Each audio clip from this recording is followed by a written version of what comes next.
Hello, everyone, and welcome to your weekly Dose of Truth Tarot. So we're going to do something a little different.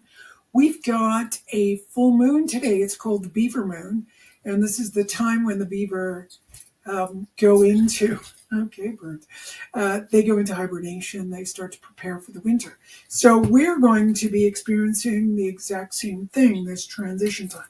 So I decided I'm going to open up a new deck. This deck is called Weird World. So I thought maybe, let's see, that was just kind of my sense. I bought a whole bunch of decks for us to play with over the next while.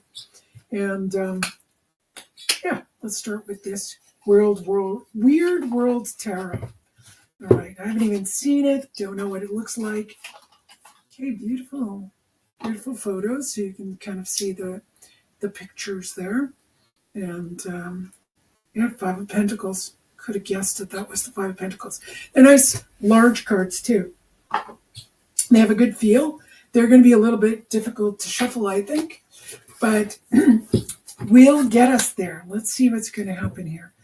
So I want to look at this full moon and the week's energy and us going into hibernation in the northern hemisphere. In the southern hemisphere, it's going to be summer. Things are going to be a little bit slower. So all of that spring fever that came up is going to slow down and sort of have, I would say in both hemispheres, let's just check on this. Let me just move the cards around and see. Are we going to need a little bit of a protective energy? And that this is Seven of Swords. So, of course, don't get overly protective, but enough to say we need to move away from any type of, let's say, negative thinking, because the mind is going to take us with it, let's say. So time to hibernate the mind. Or if it's summer, just let the mind go. So let's see what our transformation is for the moon cycle. So we're going from the waxing moon to the waning moon. It's a transformational day on the 15th, and then the moon will wane. So it's a good time, as I've mentioned many times before, when we're at the full moon, get kind of prepared today for what you need to let go of. Let's see. Here's the transformation card. Nine of Cups. Gorgeous card. The Nine of Cups is all about happiness. So, the brain and the body, they really don't know whether what you're thinking about or you actually have something happen. So let's say you fall down or you imagine yourself falling down. The body and the brain, which is part of the body, obviously, they don't know the difference, right? So if you watch a horror movie, your body, your brain doesn't know the difference. It doesn't know whether that was a movie or not. It records it as though it was an event. So with that said, when you think beautiful, positive thoughts, or when you imagine how your life can be, which is a great exercise to say, okay, where do I see myself in 6 months? Where do I see myself in a year? Where do I see myself in 3 years? Where do I see myself in 5 years, 10 years? That is really helpful to set that up. And then we start to change behaviors in that direction. So I don't think it's going to take much for anyone to understand that if I'm thinking negatively, if I'm thinking depressed thoughts, sad thoughts, then I'm going to follow that energy. Okay, or if I'm thinking, wonderful things, but actually taking the steps to get there, not just, I'm going to imagine those things. Of course, it's kind of nice, but you want to be thinking about something or the way you would like to live or what you would like to change, and then you actually take those steps. I've been talking about this for years, that you think about what you want and then live as though you have it. That's another sort of spiritual adage. So Nine of Cups says, fill that cup with all the things you would like to see. So if you're looking at where you would like to be in 6 months, healthy, better worked out, and then every day take one tiny step to change it. So it's every decision you make in the day. If every day you get up and first thing you do is brush your teeth, maybe tomorrow you get up and stretch and then go brush your teeth, because the body will do things for you, right? So your brain already has this habit in it, and then it'll just do things for you. It's a lot harder to be present and make those changes. I've been practicing this for the last, 10 years. And because I had physical disabilities, things were not that easy to change. But once I, got the treatment I needed, I got surgery, and then I was able to really take those physical behavioral steps to make those changes. And every day is a brand new adventure on how to make those changes. Okay, so Nine of Cups, see all of your cups full of where you would like to be, and then you would have to, it's not just seeing it, it's also, oh, now I need to change at least one little decision that I make in the day to move forward to the next decision. All right, so let's see what else it has to say about that kind of thing for the full moon. Then the Page of Swords. Well, the Page of Swords is pretty cool. You could be receiving messages. This could mean, oh, here you heard this reading today, and maybe take it to heart. Maybe this is the message for you. Maybe other people are trying to give you messages. Maybe your body is trying to give you messages. Maybe what you're thinking is trying to tell you something, but it might be in a very different way than just the words that your mind is reviewing and reviewing. So what do I mean by that? Let's say you keep thinking about a scenario that goes over and over and over again in your head. But a lot of the times what we tend to do is repress everything that is going on within our thought processes. So something to think about is to take the story right to its end. Let it go where it needs to go. Even if it seems to be something that you go, I would never want to think that. I would never say that. It doesn't matter. This is in your mind to allow the dark side to move. So you can see how dark these cards are. I wonder if all the deck is this dark. Let me just check. Well, this is much lighter. Seven of Cups it shows us, there's several ways to interpret the Seven of Cups. So I need to bring this. I'm using a new podium today for that, so we could see the cards a little differently.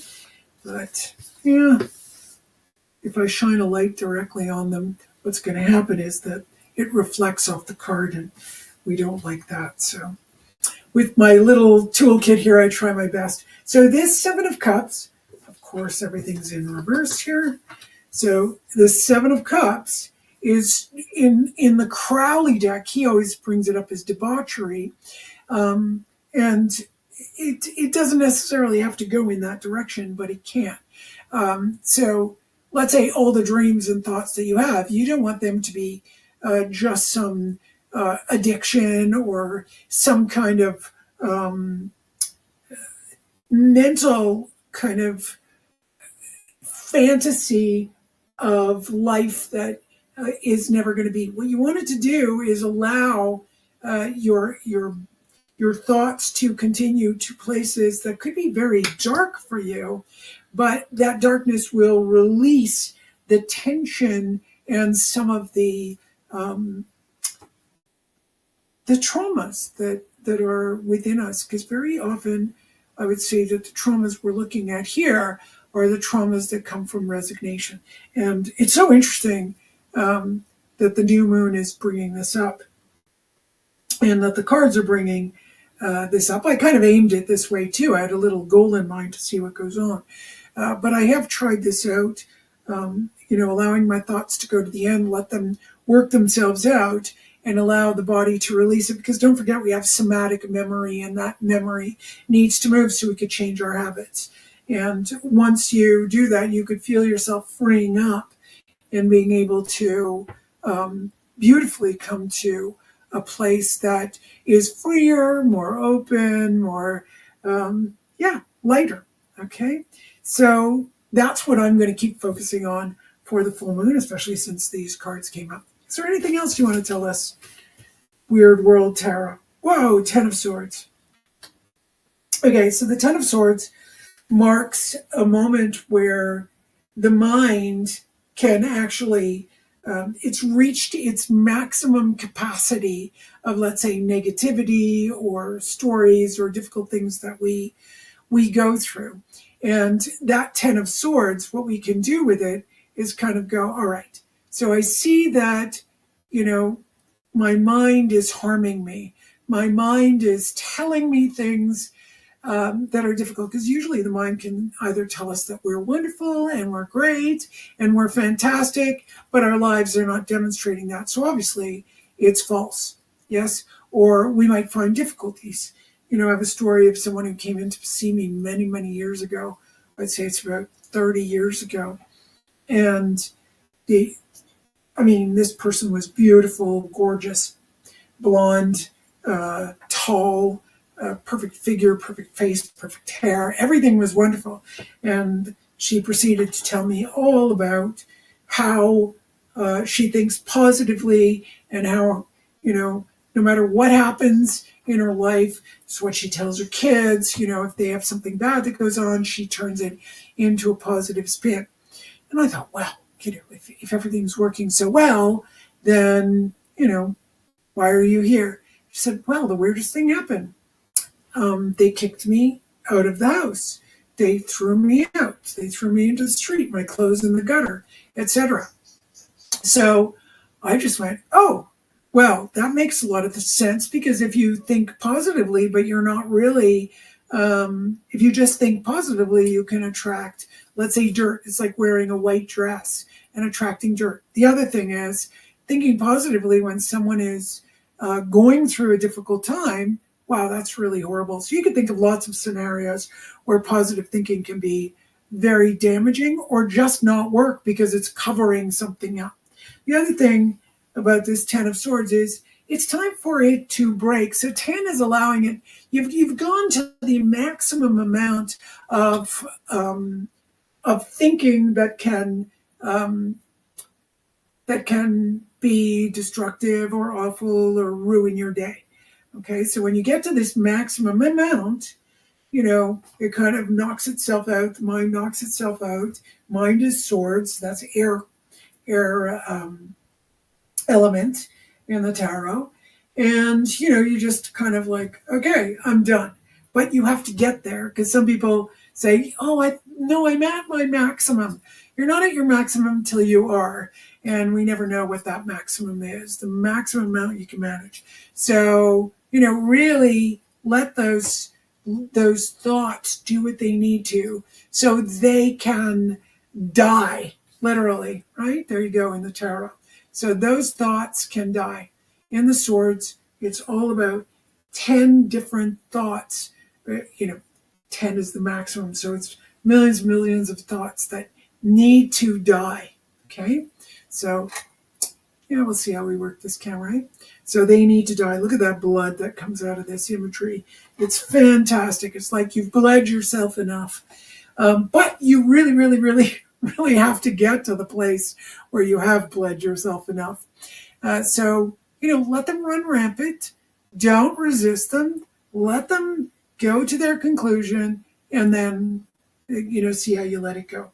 Because believe me, we're resisting. When the thoughts, perpetuate, or, resentment builds, that you're in resistance. You don't want to be resistant. Well, I know that's an awful looking card, but definitely it's a card that can demonstrate that we need to really, explode those thoughts. You don't force them, you don't push them, you don't suppress them. You just allow them to move to where they need to go. And it works really nicely. Anyhow, that's it for today. And please share my videos. It really helps me out. And if you want to share your experience, please let me know. You can write me privately at laurbanretreat@gmail.com, or you could just post on my website, laurbanretreat.com, or you can, post a comment on the video in the comment section. Thank you. Have a great day. Have a great week. Bye.